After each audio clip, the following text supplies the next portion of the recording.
एक समय की बात है। बाजार में था एक घड़ी का दुकान। उस दुकान में प्रदर्शन पर कई प्रकार की घड़ियां थी। घड़ियां हमेशा इस प्रतीक्षा में रहते थे कि उनको कब कौन खरीद के ले जाएगा। परंतु उस दुकान में था एक आलसी घड़ी जिसको किसी भी बात की कोई परवाह नहीं थी। एक दिन एक छोटा बच्चा अपने पिताजी के साथ दुकान पर आया।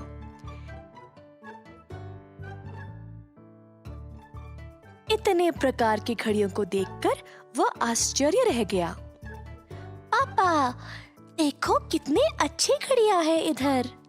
हाँ हाँ, हम बहुत अनोखे हैं। देख लेना, रामू मुझे ही चुनेगा। रामू सोच रहा था कि अब वह कौन सी घड़ी को चुने। मुझे चुनो। नहीं नहीं, मुझे चुनो। नहीं रामू, इधर देखो, मुझे चुनो। सारे घड़ियां बेचैनी से देख रहे थे कि रामू किसे चुनेगा, लेकिन वो एक आलसी घड़ी आंखें बंद करके बेपरवाह रहा। रामू को लगा जैसे उसे कुछ आवाजें सुनाई दे रही है। पापा, आपको कुछ सुनाई दिया क्या? रामू के ऐसे बोलते ही सारे घड़ियां चुपचाप हो गए। रामू एक एक करके सब घड़ियों को देख रहा था, तो एक कोने में उसे वो आलसी घड़ी दिखाई दी। रामू उसकी ओर जाने लगा।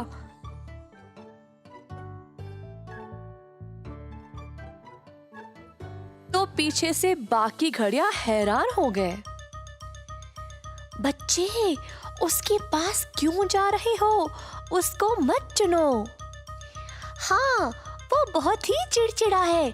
हमें चुनो, हम चुपचाप से तुम्हें समय बताएंगे।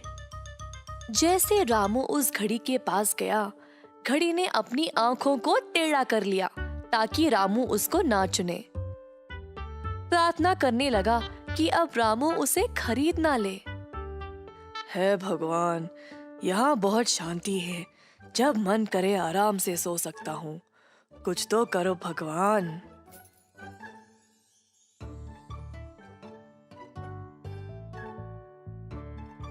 परंतु रामू को यही घड़ी पसंद आई। अरे पापा जी, अपने बेटे को मना कर दो, सोचा आलसी घड़ी ने। अच्छा, तो आखिर में तुमने इसी को चुना। देखते हैं कब तक रह पाओगे इसके साथ। बहुत जल्द इससे तुम तंग आ जाओगे और भागते हुए वापस आके मुझे ही ले जाओगे। बेटा, तुम्हें ये घड़ी पसंद आई? अच्छी पसंद है तुम्हारी।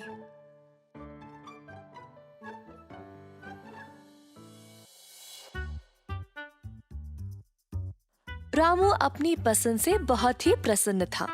घर जाकर उसने अपने बिस्तर के बाजू में इस अलार्म घड़ी को अच्छे से रख दिया।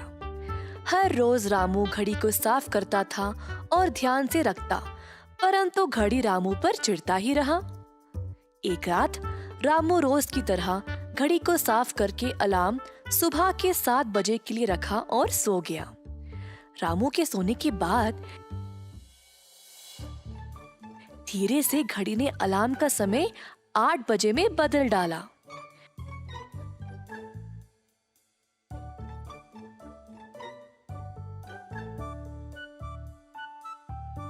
अगली सुबह अलार्म की घंटी 8 बजे बजी और रामू झट से जाग गया।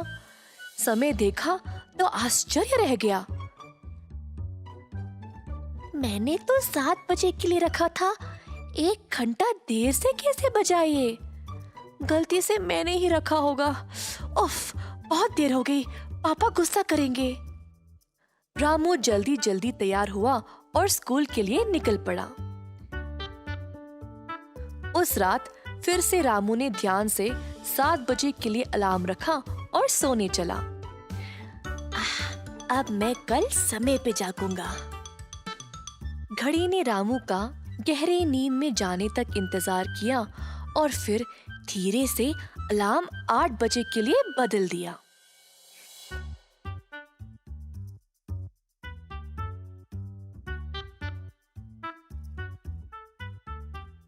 अगली सुबह रामू देर से जागा और हैरान रह गया।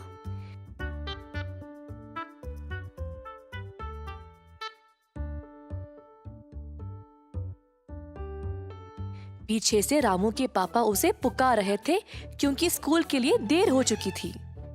रामू ने सोचा, आज रात तो मैं पता करके ही रहूंगा कि ये हो क्या रहा है।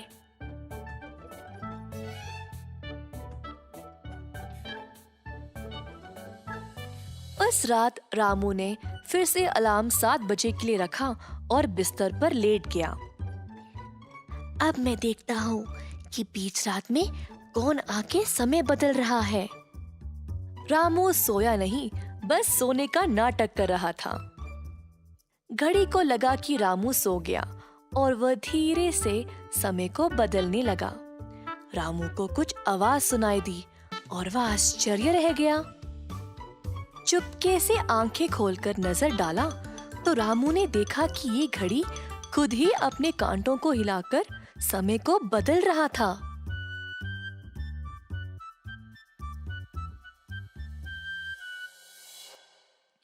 अगली सुबह जब अलार्म 8 बजे को बजा, उफ, ये घड़ी तो बकवास है। इसको तो मैं कचरे में फेंक दूंगा। कूड़े में धूल से भरा बैठे रहने दो इसे। पूरा का पूरा बंद ही हो जाएगा फिर। मैं अभी पापा को बोलता हूँ। रामू की बातें सुनकर घड़ी परेशान हो गया। रामू रुको, मुझे क्षमा कर दो। मुझे पता है मैंने गलत किया। कृपया मुझे कूड़े में नहीं डालना। मैं वादा करता हूँ तुम्हें हर सुबह समय पे जगाऊंगा। रामू घड़ी को देख के हंसने लगा। चलो, तुम्हें एहसास तो हुआ, परंतु इतना काफी नहीं है। तुमको एक और काम भी करना पड़ेगा। मैं कुछ भी करूँगा, बोलो। तुम्हें मेरा दोस्त बन के रहना होगा, ठीक है? अलार्म घड़ी ने मुस्कुराते हुए हाँ में हाँ मिलाई। आज से तुम्हारा नाम टिक-टॉक होगा और हम दोनों पक्के दोस्त बन के रहेंगे। उस दिन से हर रोज घड़ी रामू को सही समय पर जगाने लगा। दोनों ने साथ में अच्छा समय बिताया। साथ साथ पढ़ा, लिखा, हंसा और सोया। खुशी से दिन गुजारे। एक समय की बात है, एक कबूतर था जो पेड़ पर एक घोंसले में रहता था। वो पेड़ एक घर की रसोई के बहुत पास था।